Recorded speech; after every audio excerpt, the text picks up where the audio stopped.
kalau nanti dirjen alasan diskresi nanti saya tembak, tak tembak pakai 28D. Baru mau nanya Nah, itu. Kan sering banget itu diomongin di pidato lo. Kan sudah dapat mandat. Dapat mandat, diskresi kan gitu. Nah, saya tak kasih tahu juga, gini bro. Ini bagus nih. Biar dirjen juga denger. Siap-siap. Senjataku kalau dia mau ngomong itu, saya akan ngomong di pasal 28D. Lo kan udah tak kasih kisi-kisinya, bocoran. Nah, kasih bocoran. Iya. Nggak apa-apa, dirjen nanti ngomong itu, saya akan ngomong pasal 28D Undang-Undang Dasar 45, saya akan ngomong tentang diskresi, yaitu pasal 22 sama 24 Undang-Undang 30 2014. Loh, kurang baik apa aku? Fair banget. Fair banget dengan dirjen. Kalau dirjen mau ngomong diskresi, Ayo. saya pasalnya yang saya pakai nanti 22, 24, ya 22 sampai 24 Undang-Undang 30 2014, konstitusionalnya yang saya pakai pasal 28D ayat 1. Dirjen udah pusing duluan. Ya enggak pusing loh, tak kayak bocoran loh. Ibarat kata wis tak kayak bocoran loh. Senjataku ini loh, ibarat perang, kamu mau pakai apa? Saya pakai panah nih. Saya panah, oke, aku pakai tombak, misalkan gitu. Ini fair toh. Ada. Kamu mau pakai pistol AK berapa? Oke, kamu AK ini aku. Jadi seimbang gitu loh. Biar seimbang gitu loh, biar seimbang. Tapi syaratnya datang sendiri. Kan kita kawan, teman. Kita kan kawan temenan, ya nggak apa-apa. Namanya ini negara hukum, gitu. Tadi mau nanya diskresi udah diduluin, nggak jadi. Karena kan bilang, oh di sini sudah ngasih. Kan nanti kan gini bro, misalkan nih dia mau ngomong diskresinya masalah apa? Ini kan karena ada kekosongan hukum, perlu nanti saya akan bicara tentang aspek yuridis yang dimaksud dengan diskresi tentang mengisi kekosongan hukum. Kasih lagi bocoran. Kasih bocoran, karena mohon maaf, kalau alasannya mengisi kekosongan hukum, itu bukan wilayahnya dirjen masalahnya, itu wilayahnya hakim. Nah, misalnya mau bicara apa, diskresinya mau apa? Di pasal 22 itu kan ada, diskresinya kan ada, misalnya melancarkan penyelenggaraan pemerintah. Emang notaris dalam penyelenggaraan pemerintah itu posisi notaris PPAT sebagai apa? Organisasi sebagai apa? Emang terganggu kerjaan notaris PPAT? Iya nggak ada terganggu. Bikin akte sampai sekarang lancar-lancar aja. Jalan terus. Gitu? Organisasi goyang-goyang.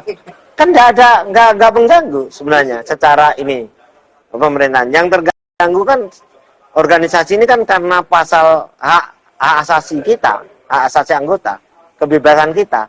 Saya kan misalnya beliau mau alasan itu pasal 22 ayat 1 nih, dia menggunakan kewenangan itu.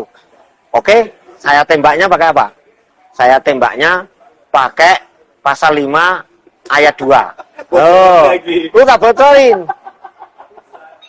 Pasal 5 ayat 2, pasal 82 ayat 3. Nah, udah.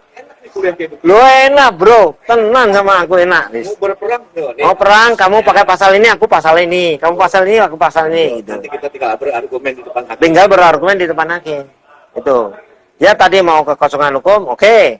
Saya sudah siapin. Ada konstitusional. Ada 28 dia tak kasih bocoran nih. Kan bisa ditanyakan dulu ke ahli-ahli hukum yang lain. Malah enak kalau kasih bocoran kan ditanyakan, diskusi. Oh iya ini, nah, ini kan gitu. Kan bisa.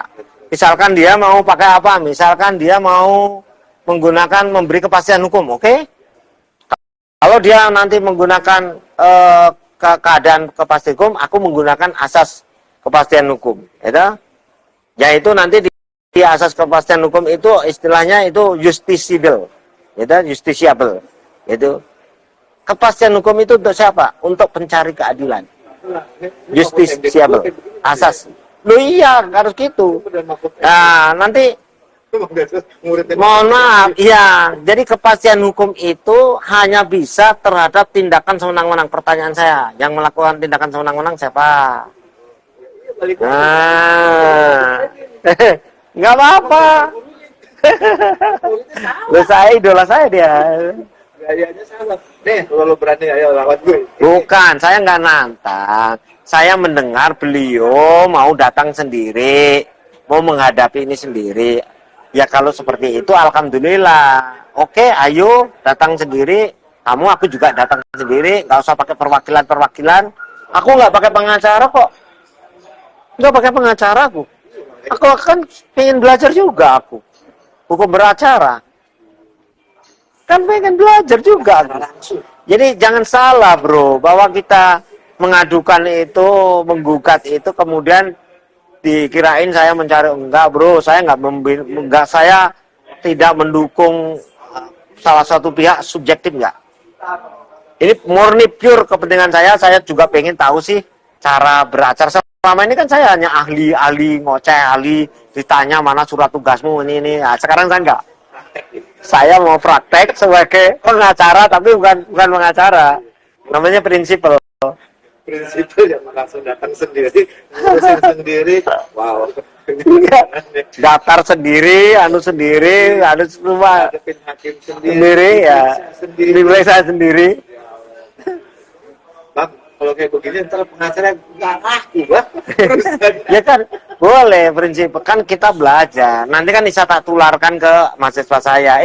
Ternyata kita itu boleh loh menggugat, beracara sendiri, boleh loh. Kita sebagai prinsipal boleh. Kesian pengacara. Iya. Begini. Iya. Pengacaranya kesian pada. Kan dulu aku memahami gini bro. Waktu belum gugatan ini, pasal 64 itu kupikir hanya bisa dilakukan oleh pejabat atasannya. Ternyata enggak. Ternyata ada huruf C-nya. Oke. Ayatnya ternyata 3. Pasal 64 itu. Angka 1, 2, 3. Nah, angka 1, 2 memang iya. Dicabut oleh si pembuat ini. Misalnya ini Dirjen AHU mencabut sendiri Dirjen AHU surat itu. Boleh. Dicabut oleh pimpinannya, Menteri Hukum dan HAM. Oke, itu kan. Terus, yang kedua, bisa dicabut oleh hakim. Yang ketiga, bisa dicabut oleh hakim ternyata.